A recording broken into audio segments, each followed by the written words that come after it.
A lot of people are living in a completely delusional world. What I do is improving the relationship that you have with yourself. If you can understand why, then you can learn to change it in a more practical and easy way.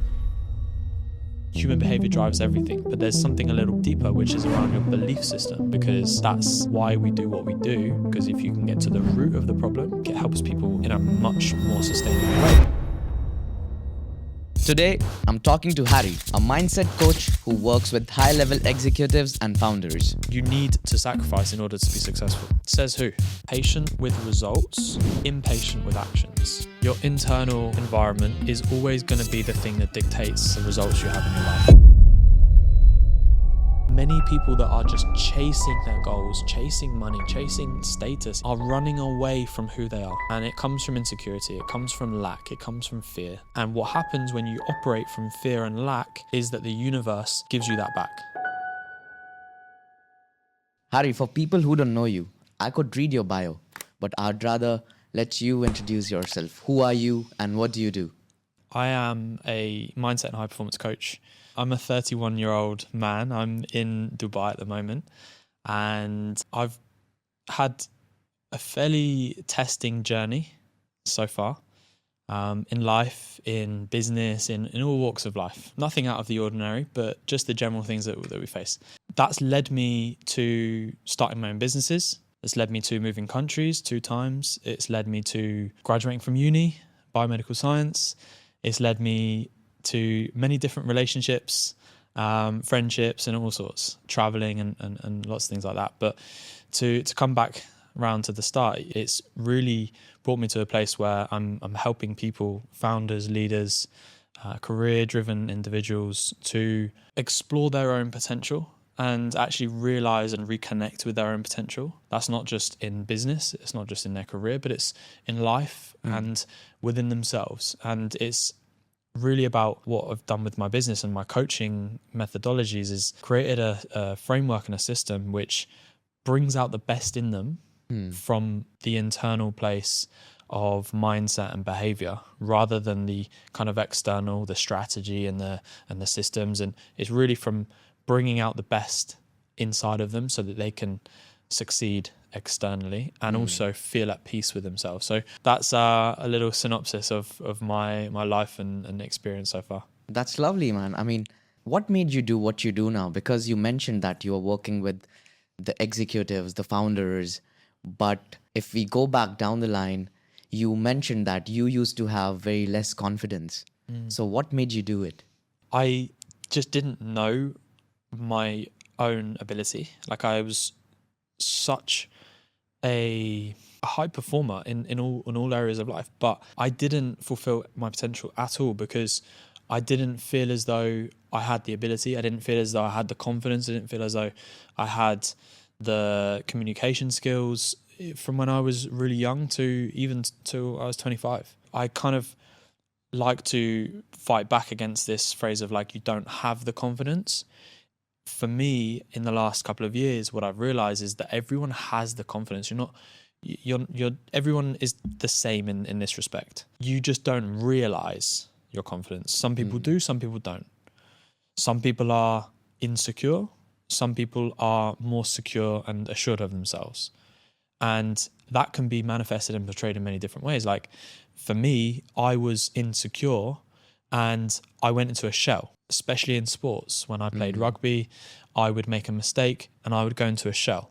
Whereas other people I knew, they would make a mistake and they would try harder to make amends for their mistakes and they would fight back.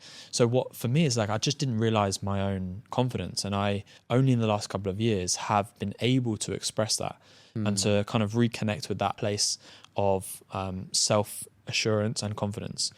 So that was partly what I realized about myself. Many years ago, I was coaching health and performance and I was working with individuals in mainly a health and weight loss perspective. And I was working with some quite well-known people. And I realized that these people wouldn't do what I wanted them to do. And it wasn't that they didn't know, because I was telling them what to do in their health, their habits, the food and the exercise. And they just wouldn't do it. And I was thinking, I got to a place where I was like, why do people not do the easy things? Because it was easy for me. It came naturally for me. That's right. And I was like, it's just easy, just do the thing. But that's not what resonated with people. And so I started learning about human behavior. And I'd never even really heard of the word behavior in a let's say in a coaching perspective before. It's like behavior, human behavior, like why is that relevant to health and fitness? Well, human behavior drives everything, right? And behind human behavior is something a little deeper, which is psychology or mindset, or you can call it whatever you want. But there's something a little bit deeper, which is around your belief systems. So as I started learning about human behavior and habits, I started learning about psychology. And naturally, my depth of learning went from kind of health and performance deeper into human behavior, and then a little deeper into psychology and mindset. That's what brought me to it's kind of where I am today. And I've gone all in on this place here, because for me, that's much more interesting. I'm much more curious about why we do what we do, as well as I think it helps people in a much more sustainable way. Because if you can get to the root of the problem, or what's blocking behavior, what's blocking confidence, what's blocking high performance, what's blocking success, then they can do it for the rest of their lives if they want to. They can learn how to manipulate their own behavior and actually coach themselves. So how does somebody get to that point where they realize that, okay, this is like where I'm hitting the wall, hitting the ceiling, and how should they recognize that first? Because I think first part is to recognize it, and half of the people, I think our audience also, they'll relate on this, that they're not able to recognize it. So how do you recognize that? You've got to, I mean, you kind of said the first part of the process, which is awareness, right? Being able to become self-aware is the first step of all of this self-development, personal growth stuff. A lot of people are living unconscious. They're living in a completely delusional world, right? They're not conscious of their own behaviors. They're not conscious of what they do. They're not conscious of when they do certain things, when they react, when they're more present. They're not aware of these things. So that's always the first step, is like, let's uncover and identify what's actually happening. Okay. And how you can do that is through coaching. Accountability is through self-reflection. It's through journaling. It's through meditation. It's through just consciously saying to yourself, like, okay, I'm gonna observe myself today. I'm gonna actually be a little bit more present with every single person that I speak to, with every single meeting that I'm in. When I'm doing my work today, I'm going to be a bit more present and see what emotions and feelings and thoughts come up. That's how you practice awareness. So that's how you, that's to answer your first question. Yeah, that's how you recognize it. Yeah. And then it's like, okay, if you recognize it, that's where most people stop. It's like, okay, I know the thing. I've completed it now. I understand why I am inconsistent with my health habits, for example. Well, what's next? Well, you've got to do something about it. But before you do something about it, you've got to understand why. If you can understand why, then you can learn to change it in a more practical and easy way. Okay, so if you understand why you're blocking yourself or why you're not being consistent, then it's easier to change it. But don't spend too long in the why, because then you will never get to the next step, which is behavior change. Okay, so for me, it's like, okay, let's practice self-awareness. Let's understand the why, and then let's move to a place of future pacing and self-development and behavior change. And let's actually look forward. So you mentioned this one thing, which was really interesting, that when you were competing, when you were playing rugby, and if you don't perform as per your standards, you would go back and, get into this shell. And I think a lot of youngsters and even entrepreneurs or people working in corporate, they caught themselves in that, where if somebody comes and tells them something that, oh, you're doing wrong, people get on that defensive side and they get into their shell. So what's the way out of it? Is understanding yourself. I think a massive part of what I do is improving the relationship that you have with yourself. because when I actually improved the relationship that I had with myself, I learned how to make improvements. You talk to yourself in a very negative way, self-destructive, derogatory terms.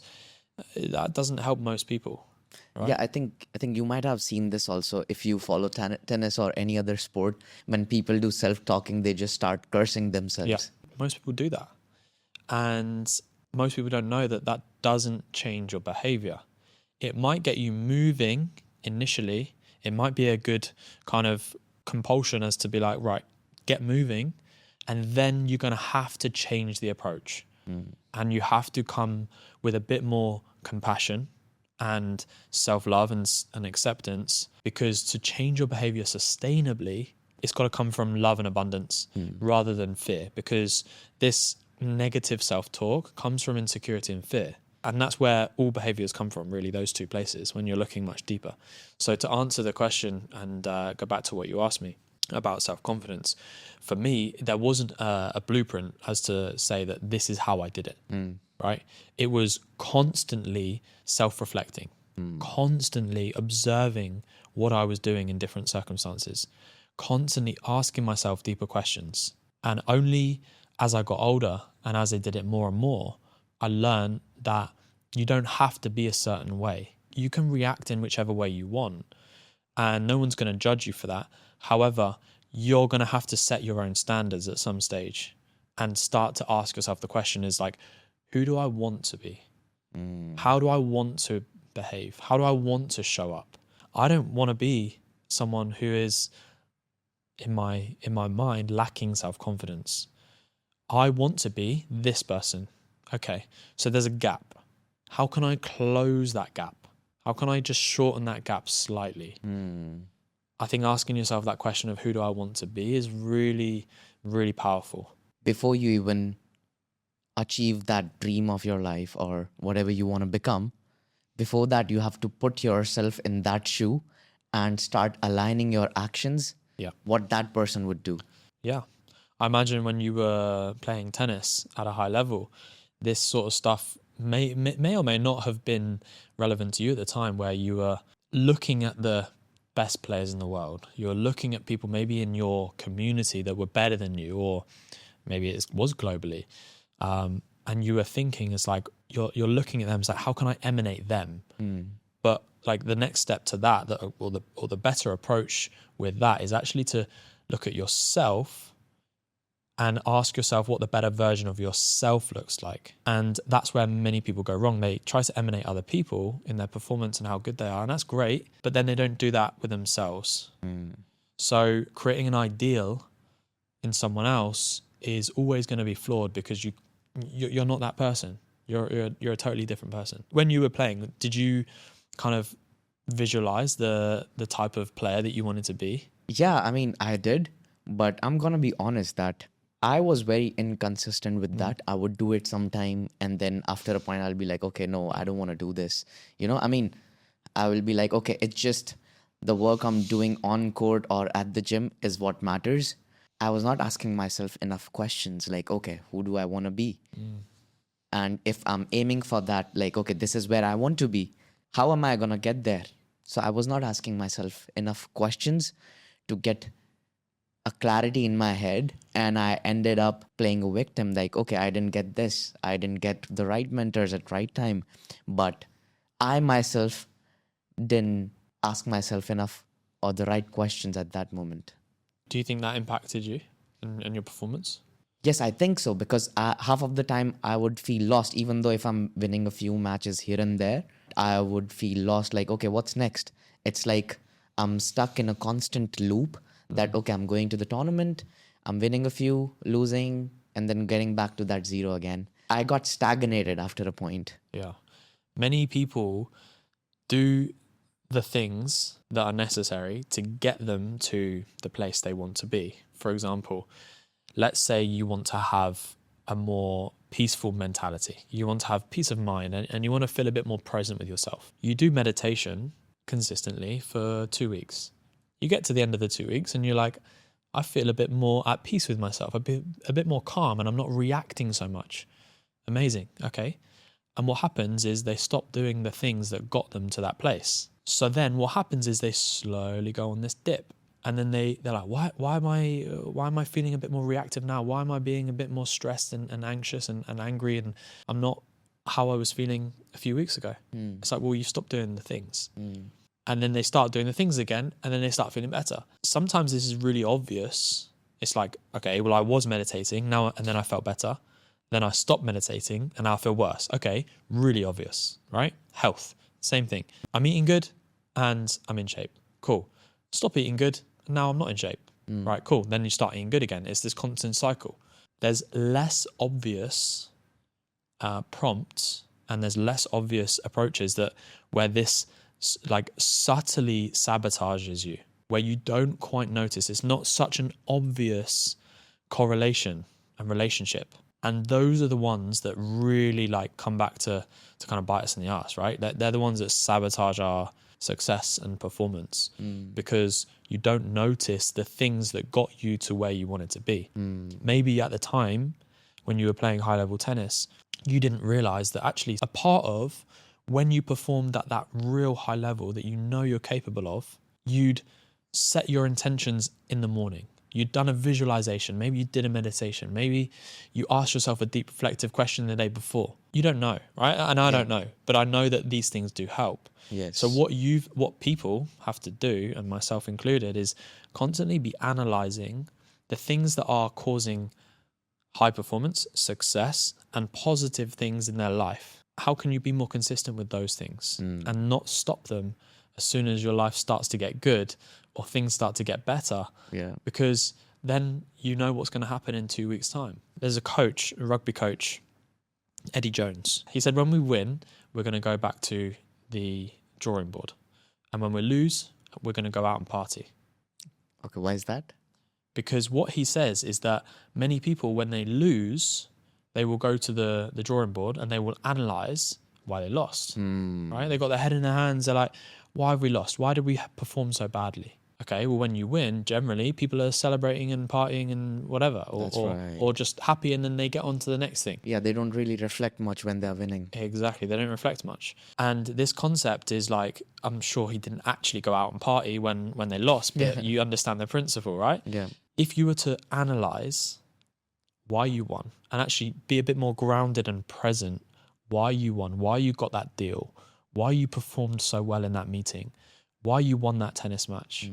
If you were to really sit down and analyze all the different parts of that, you are going to take valuable data from that. I mean, this is such a powerful advice. I mean, I wish I knew it back then. But yeah, I mean, I think it all comes down to how aware you are of yourself, that what makes you perform the best and what is not working in your favor. 100%. So for people listening who might be high performers but struggling with confidence or identity, why should they care about this conversation? What are they going to get from your story? There will be things that you recognize within yourself that are blocking you. I often talk about self-development, the industry of self-development, which is constantly doing more stuff, growing and improving and adding, like this constant addition of... Like, what do you mean by constantly doing more things, like exploring in general? Adding more habits into your life. Okay. Trying this new protocol. Implementing this new strategy. It's constantly addition to your being and to your behavior and to your mindset and to your life. If I was to get a jug of water and pour water into this cup, what's going to happen? The water's going to just overflow. Maybe that ends in overwhelm. Maybe that ends in anxiety. You've got all this stuff. You're full of stuff in your head, noise, chaos. And that's what happens when you try to do too much and you add in new stuff that you're not ready for. So what many people don't realize is that in order to become someone new or have new results or improve self-confidence, you need to subtract some stuff in order to make the right space. So it's like going from self-development to self-dissolvement, right? Dissolving the habits that are not serving you anymore. Many people who are depressed and anxious have the same thoughts year on year. That's right. Like 70 to 80% of their thoughts are exactly the same. And that's why they end up depressed, is because then they don't have new thoughts. And this is why they stay stuck and they stay in this anxious state of mind. Creating space is, for me, the most important thing of improving self-confidence and improving your life in general. And that applies everywhere in all areas of your life. Everything. Can be your habit, can be your relationships. 100%. Space is the secret weapon. Silence is a secret weapon. And that's what the power of meditation does for you. So meditation, it make that space in your head. Yeah, exactly. Many people are trapped in a mental prison. It doesn't lead to anything that actually serves them. And it just causes anxiety. So breaking free from that mental prison is, well, the way to do that is you create the silence. And at the start, it doesn't get silent. Do you meditate? Yeah, I do. Okay. And I think initially what you're going to say is that it becomes more chaotic in your head, that there'll be like hundreds or millions thoughts coming to your head suddenly. Yeah. It gets more chaotic before it gets more silent. And this is what meditation is like. It gets harder before it gets easier. And it gets more chaotic before it gets more silent. But if you can practice patience with these types of practices, you're going to see huge benefit. There's a great quote. I'm not sure who said it, but it's like, patient with results, impatient with actions. And I think if you can implement that and adopt that strategy, you're going to be a very powerful human being. I think I need to adopt this advice, and I think a lot of people have to do this. It's a really powerful advice that you have to be patient with your results and impatient with your actions. When people set goals, right? They set the goal and they get so caught up and attached to the outcome. And their mind is constantly on the finish line. You look at marathon runners, you look at like long distance runners, like they're not thinking about that finish line. They're thinking about the next step. That's because if you're on mile 4 and you've got to get to mile 26.2, you've got a long way to go.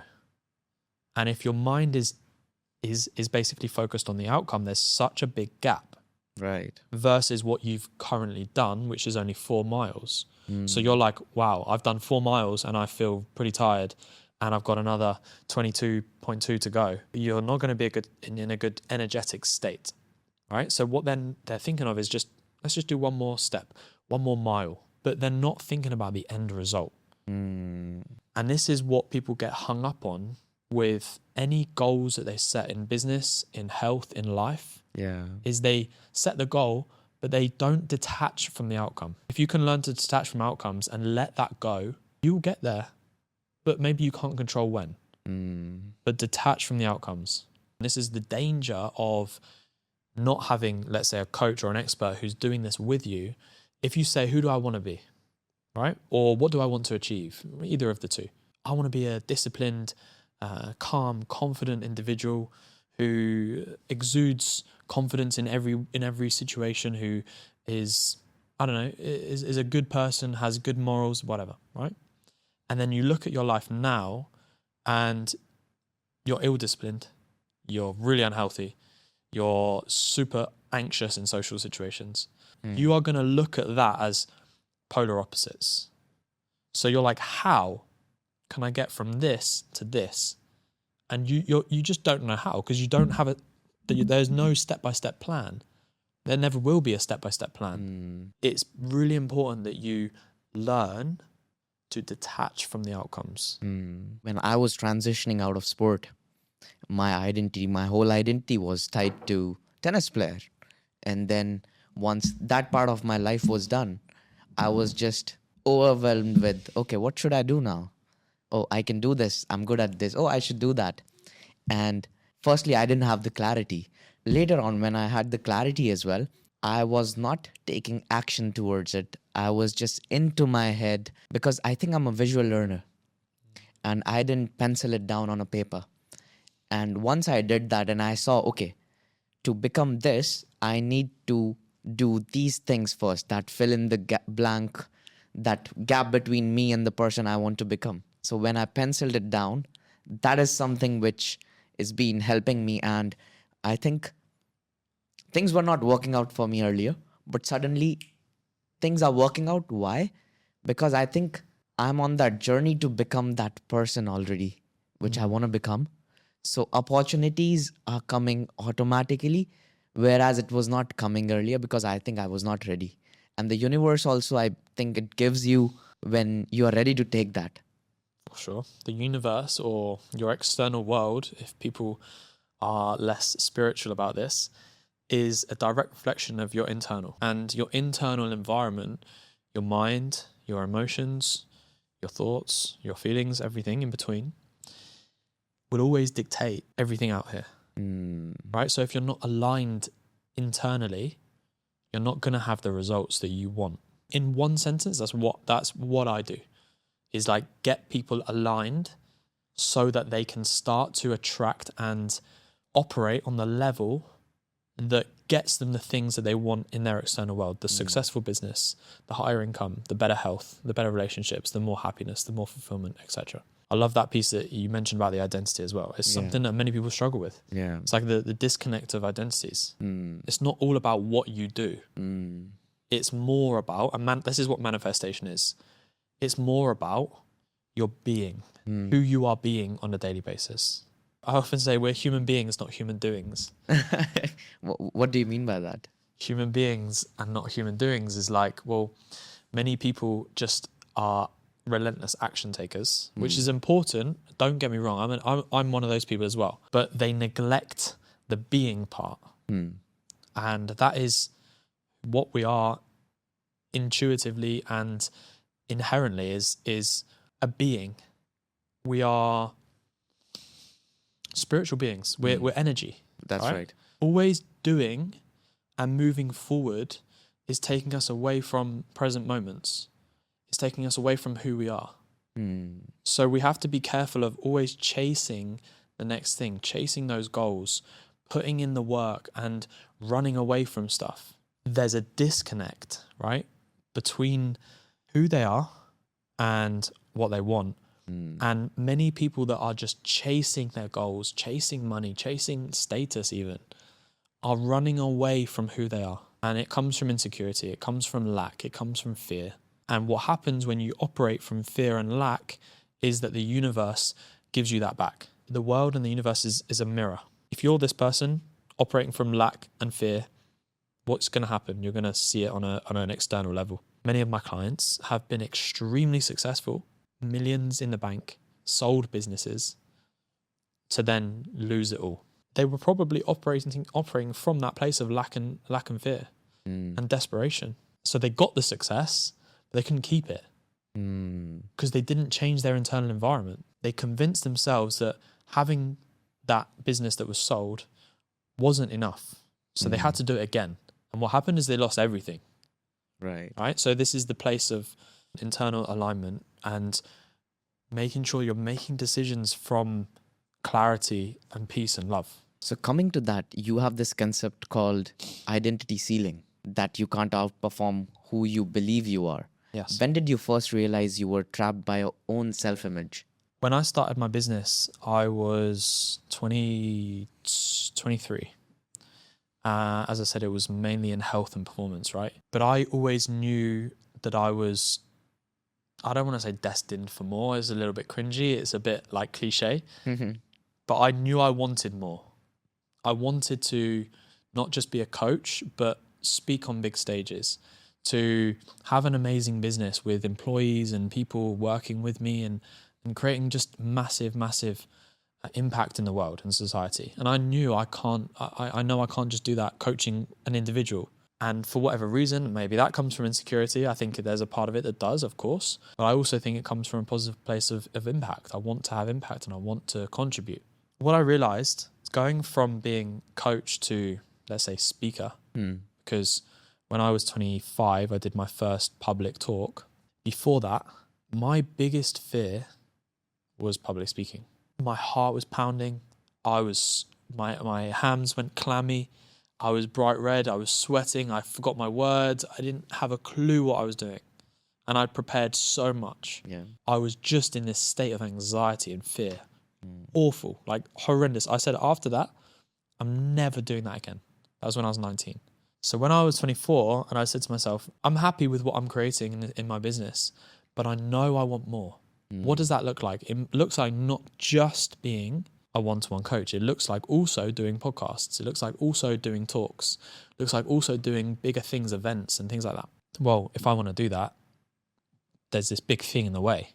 Fear of public speaking, fear of rejection, maybe fear of whatever it is, whatever the deeper fear in me was. Like every fear is some variation of not enoughness, right? You don't feel like you're enough. That's right. You're lacking self-worth, right? Yeah. Every fear is some variation of that. So Yeah, imposter syndrome. exactly. Yeah. Yeah. I realized that that's the thing I needed to tackle. So I set my intention, and when I came back out to Dubai for the second time to live, I said to myself, I'm going to talk in front of 100 people this year. And I'd never done a talk before, apart from the one at uni. Granted, I got what I wanted, and my first talk was in front of PwC, a very big company, in front of the partners at PwC. And when I got that opportunity, half of me went, wow, this is amazing. And the other half went, what the hell are you doing? Run away. And I was like, wow, okay, I've got some work to do leading up to this event. And I had hypnotherapy. I did a lot of self-reflection. I did a lot of meditation. I did everything in order to reset my internal environment so that I could deal with the thing that I was going to do. So like you emptied your cup of glass Exactly. to fill it with new things. Literally exactly that. Yeah.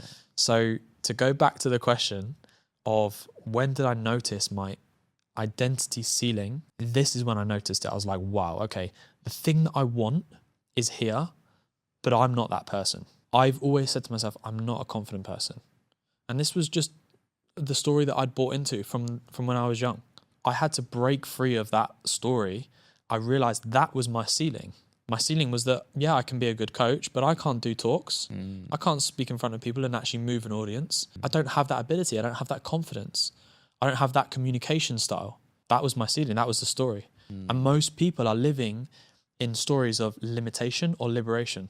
And I had to move from limitation to liberation. When I started to learn about that and learn about the mental narratives that I was trapped in, I realized that I was the only one in control of actually liberating myself from that. So the story you were telling yourself before was that you are not confident enough to do public speaking. Yes. And what was your story of liberation? Do you mind telling? It's not so conscious in terms of like, okay, now this is the belief that I have. But it's the realization that I'm completely okay.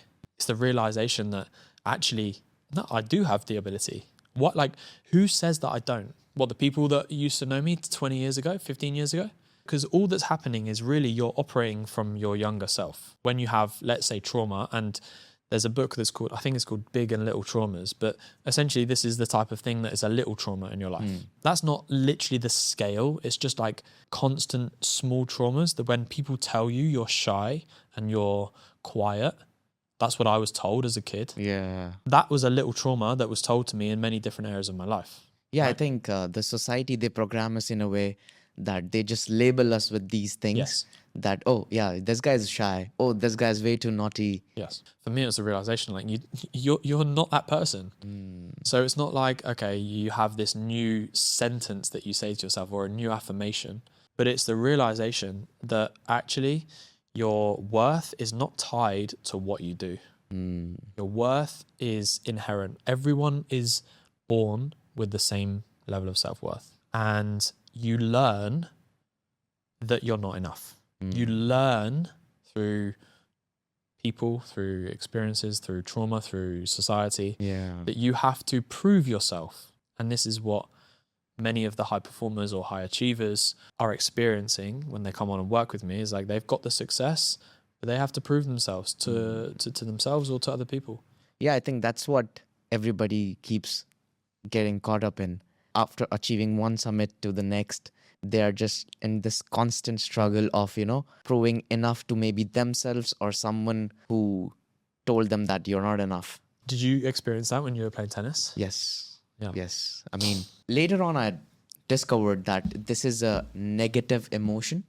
In that process, I stopped enjoying. Yes. I stopped loving it. And that's when I started getting more injured. I think it's all connected. It's not coincidence, is it? Yeah. It's not coincidence. There's a great story of this Olympian. You don't go to many, right? Every 4 years, maybe you get 3. That's right. I don't know. Maybe I'm wrong. Maybe 3 or 4 max, right? There was this Olympian that every year was training for the Olympics. Yeah. And his mentality, his coach was actually saying this, is like his mentality was constantly like, I need to win this. He was getting second and third every year, every time he went. Like, I need to win. I need to get that gold. Otherwise, I'll never be satisfied. I'll never be truly happy and fulfilled if I don't get that gold. Always in this energy of like need, and desperation. Every year, he would get second or third. And then the final one came. The final Olympics came. He changed his mindset. He said, well, this is the last one I'm going to do. So you know what? I don't care about the gold anymore. Yeah. I'm just going to enjoy it. And you know what happened, right? He got the gold. Yeah. When you change your energy and your state from need and desperation and lack and go to abundance and love and joy, they're the emotions of success. That's what gets you to success and keeps success. And that's what many people miss. Even for me, now I'm not playing that enough, but I think I'm playing better tennis. I'm understanding it more than the time I was in that mindset that, yes, I gotta prove. Yes. I got a point to prove to the Navy. Oh, I left it. Now I'm going to show them that who I am. And to whoever people who like always question me, now I enjoy it more. And I think I'm playing the best tennis of my life, although I just play once or twice in 2 or 3 weeks. But I play even better now. Yeah, that's what energy and emotion can do for you. Yeah. Right? It's a performance enhancer if used correctly. So, Harry, in your experience working with high performers, what are the 3 most common problems people come to you with when it comes to identity and confidence? Their identity, this is probably the biggest one. Their identity is attached to the success or the failure of their business, their career, and maybe even how much money they're earning. And this is correlated with confidence, of course. The more successful you feel, the more confident you feel generally. But this is the problem, because when you're less successful, because you can't be successful every day, you can't be achieving every single day. Right. You're going to lose, you're going to fail, you're going to be set back, you're going to face adversity. Then what?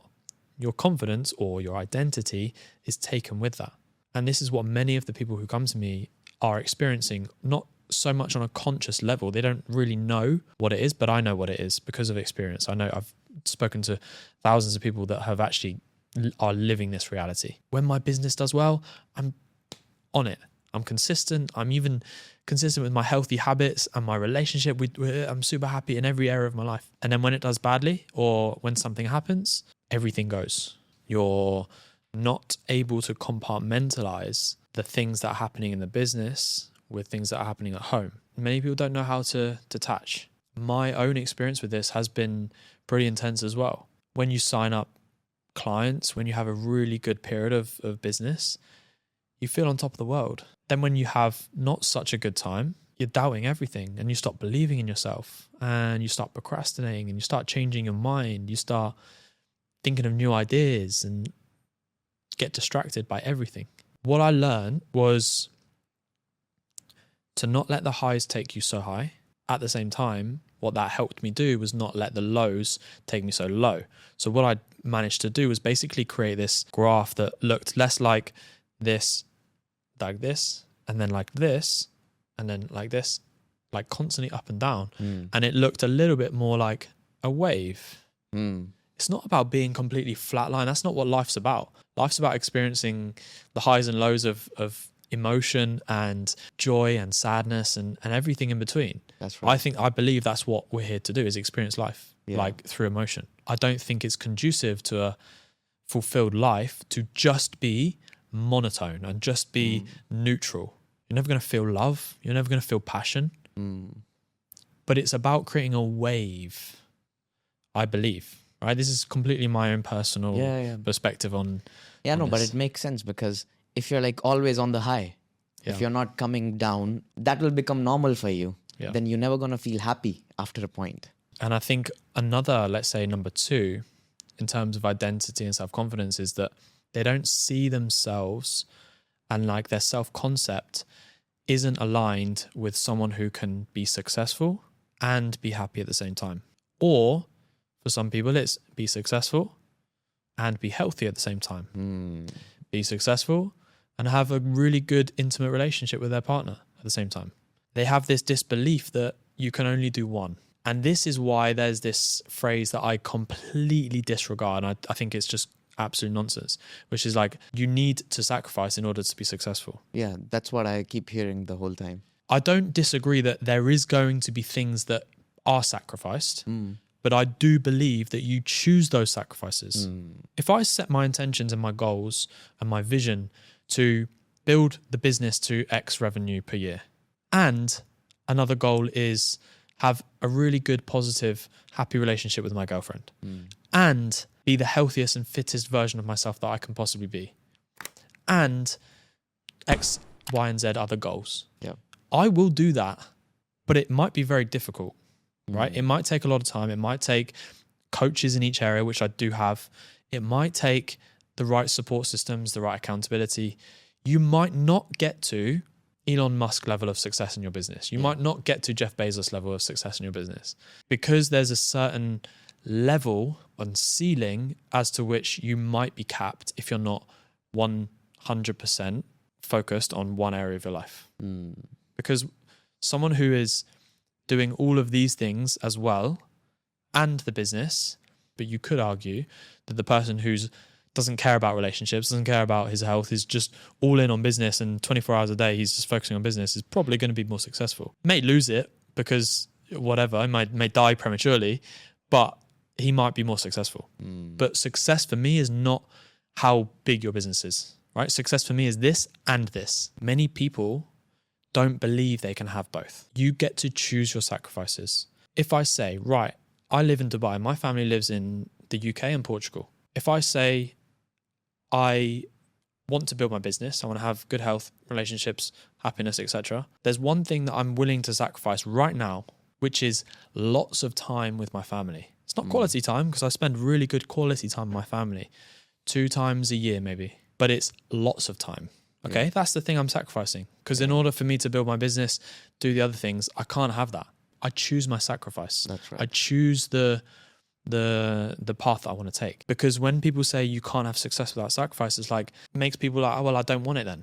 And I mean, if you are choosing your sacrifice, then that's not a sacrifice. That's kind of my argument as well. It's not necessarily a bad thing. Yeah. You're in control here. Yeah. You're controlling your own destiny, right? That's right.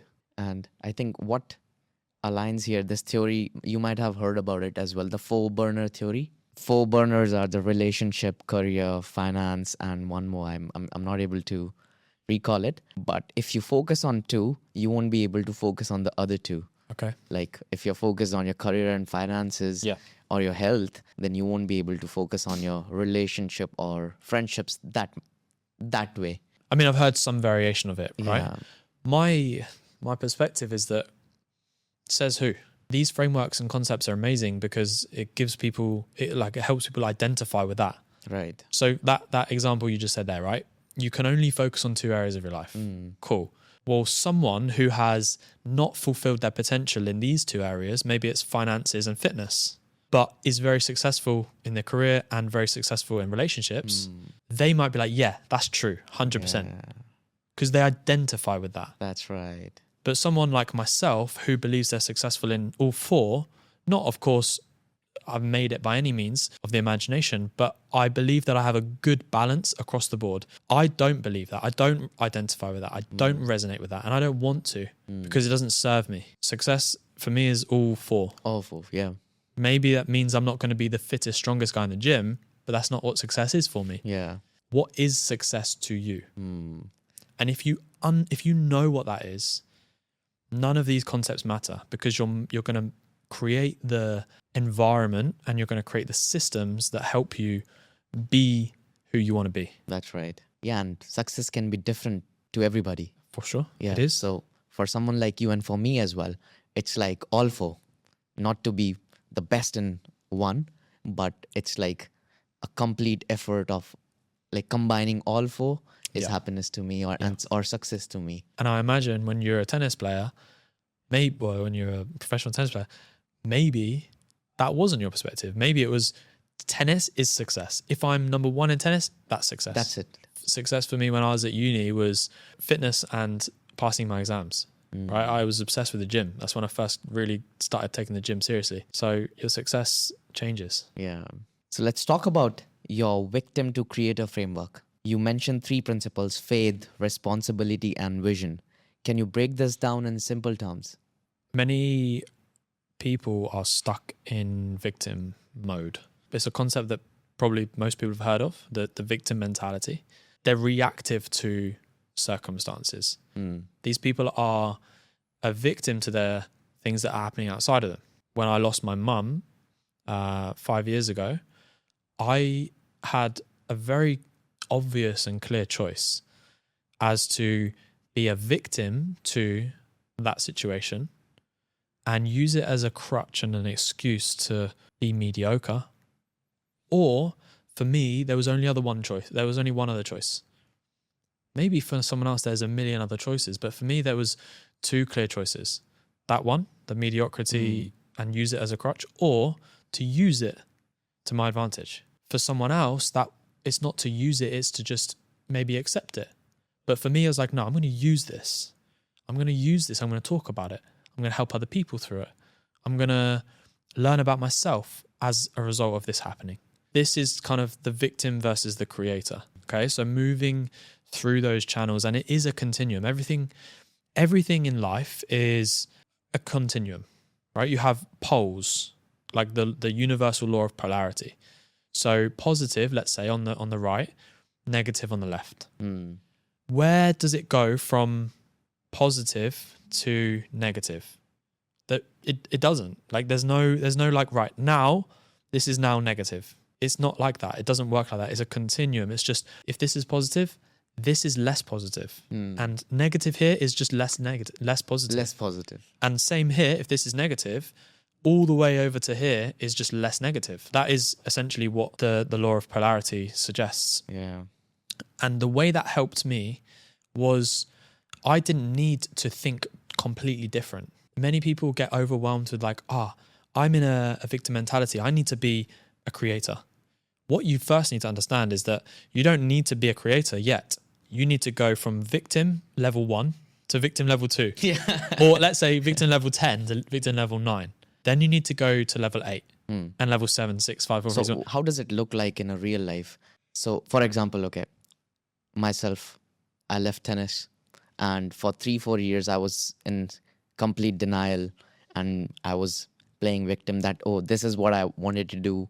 I was getting sad about it, depressed about it, that, I'm not able to do this and that. And then I started working as a tennis coach. I started serving to somebody else. And while doing that, that gave me like, yes, this gives me that happiness I was seeking for, that seeing somebody else improve, or the happiness you get after serving somebody. So I'm still figuring it out, but I'm like serving to somebody else. And then when I kept doing that, I realized, how can I make this impact bigger?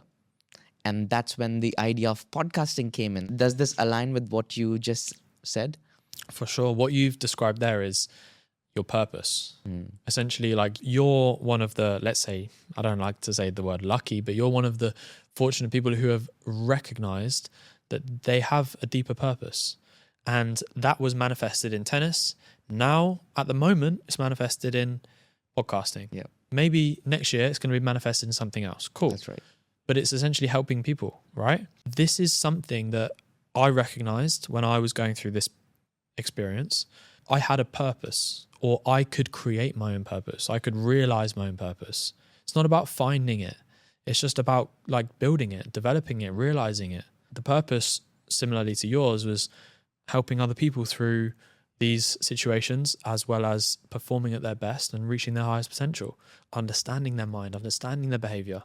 This is part of my purpose. And in order for me to fulfill that purpose, I had to use what happened to me in a positive way. I had to step out of a victim. Yeah. Not that I ever really was a victim, but I had to avoid being dragged into a victim. And of course, I've been sucked in moments in my life, but I wouldn't say I've ever resided in that energy of I'm a victim. But it's about not residing in that and not living through that lens and operating from that level. Because if you're residing from that place and you're operating from that place, life is going to reflect back to you exactly what you give it. That is the first step. Look at this victim to creator. If you want better results in anything in your life, look at this as a continuum of opposite poles. Take one step. If you're climbing up a ladder, you don't go from the bottom step to the top. You go from the bottom step to the second step. Yes. And then you go to the third. Okay? It's the same thing. So look at how you can just be a little bit less victimizing of yourself. So that's the first step to I would say that's become a creator from a victim. Yeah. And then let it flow. And somewhere along that continuum, I would say, start to develop some sort of purpose. Start to ask yourself, why am I here? What am I doing? What would really light me up? And that question can leave people feeling a bit overwhelmed because they're like, well, I don't know what my purpose is. It's like people are looking for it. Your purpose isn't out there, it's in here. Yeah. Okay. So create space, be silent, stop distracting yourself. And then you're going to be able to connect with your purpose.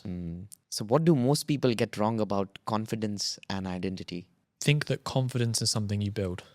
Something I said earlier, which was about myself and my story, which was realizing my own confidence. The confidence was always inside of me, but I'd blocked it. I'd learned to be a certain way. And in NLP, which is part of my development, neuro-linguistic programming, it's basically the language of the mind. There's a set of principles, essentially. And one of the principles is, this doesn't mean that. Okay? There's many ways to get from A to B, but this does not mean that. So your behavior is not linear. So you have to unlearn before you learn. Yeah. So this is what people get wrong about self-confidence. I guess similar to identities, right? You don't have to build yet.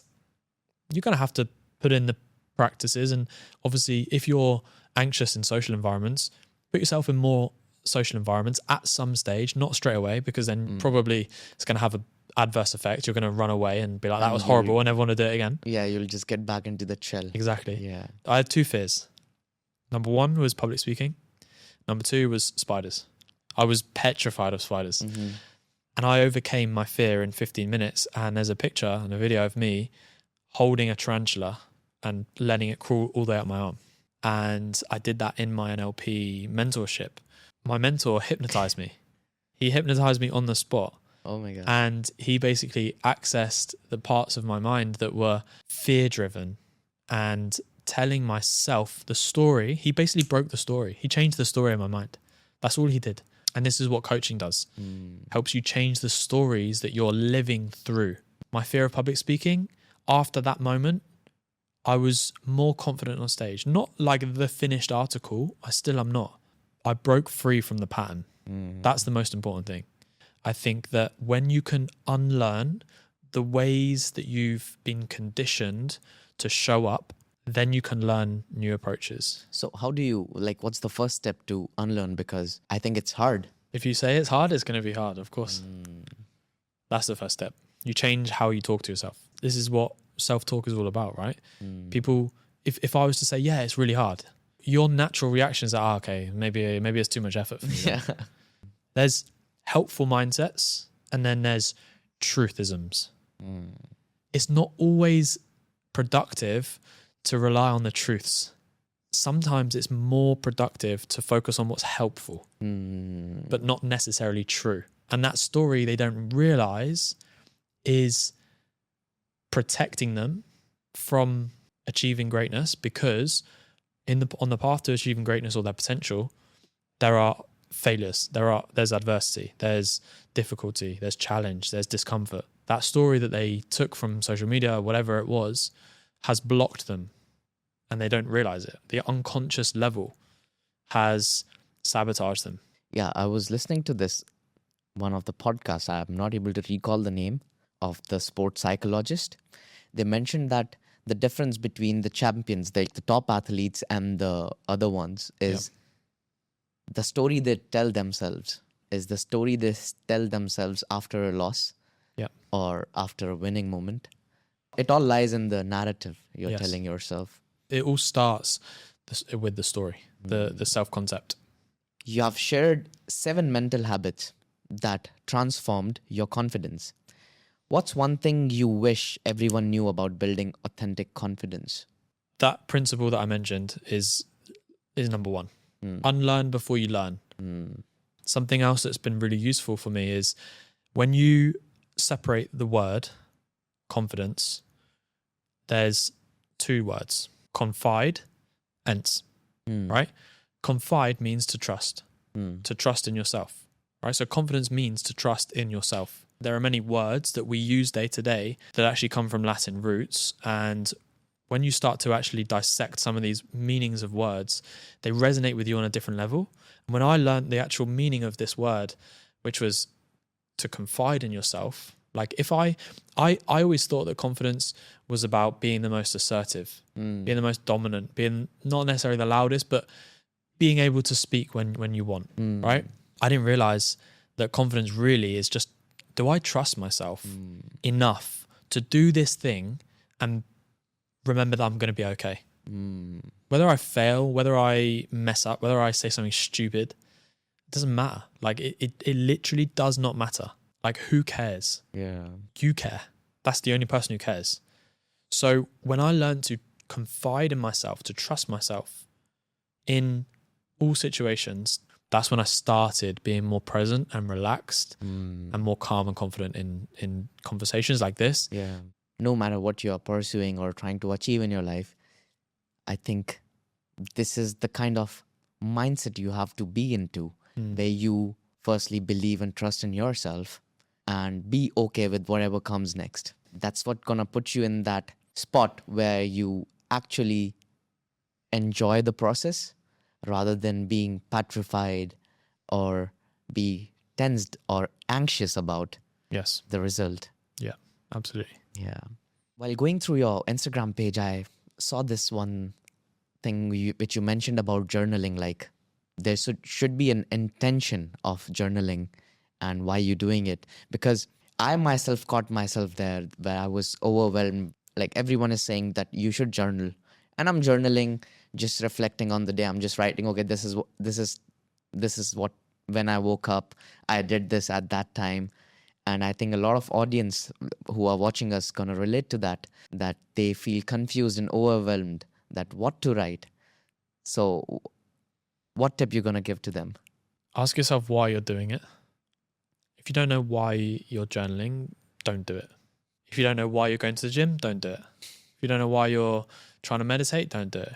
You've got to understand the why behind your habits and your intentions, because then you're going to, the first bit of adversity, the first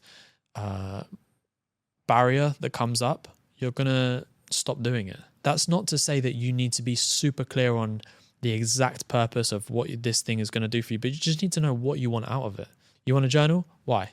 Because I want to get mental clarity. Okay, cool. So let's create a plan in order for you to journal to get that outcome. What does it look like for you to have mental clarity? Well, it looks like being more present in my relationships. It looks like actually being able to focus for like 2 hours in deep work. Cool. Let's create a journaling protocol for that. How does it feel when you're mentally clear? Right? Yeah, it feels easy. I mean, whatever you're doing, because I keep catching myself that, okay, if I'm working on something and suddenly I get distracted. Yeah, exactly. So it's like understand the purpose behind it, the why, and then create a plan based on that. What I would say is that like something that's really useful for me is just writing down closing loops. There's something called the Zeigarnik effect. And we have so many open loops in our mind that basically we're giving energy to and we're holding up here when actually the mind is not really a good place to store conscious memories like that. What we want to do is use this as a creation mechanism to create new stuff, create new ideas, create new thoughts. So the Zeigarnik effect is like, okay, let's close those loops so that we can park them. We can forget about them. We can move on. We can move forward. And what I do is the night of, so let's say tonight, what I would do is I would write down all of the open loops from the day, things I didn't finish, things I didn't get done.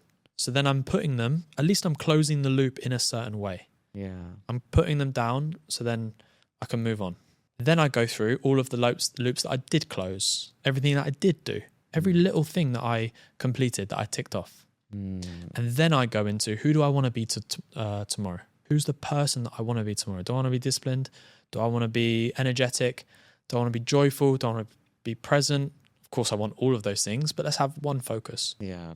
And then you can write down something like your top 3 priorities in terms of big projects and tasks. And that's really important, because when you can like time block certain things into your day, this gives you a real good structure of getting that deep work done. It's like, okay, this is my highest priority in the morning. Make sure you front load your day with the most important tasks, because if you leave them to the back end, more stuff is likely to come up and distract you. I think that the closing sort of concept that I'd love to leave people with is to remember that your internal environment is always going to be the thing that dictates the results you have in your life. So if you're feeling misaligned, and if you're feeling like you're not quite satisfied or fulfilled with what you're experiencing, you're not performing at the level you know you're capable of, stop looking outside of you. Stop looking at how much work you're getting done. Stop looking at your productivity. Stop looking at your relationships. Stop looking at your resources and the people around you, and start looking in here and up here. Because then you're going to find the blockers that are internal. And when you release the internal blockers, that's when you can start fulfilling your potential. So thank you so much, Harry, for sharing your wisdom with our audience. It was lovely having you here. It was a pleasure. It was a great conversation. Thank you, bro. Thank you.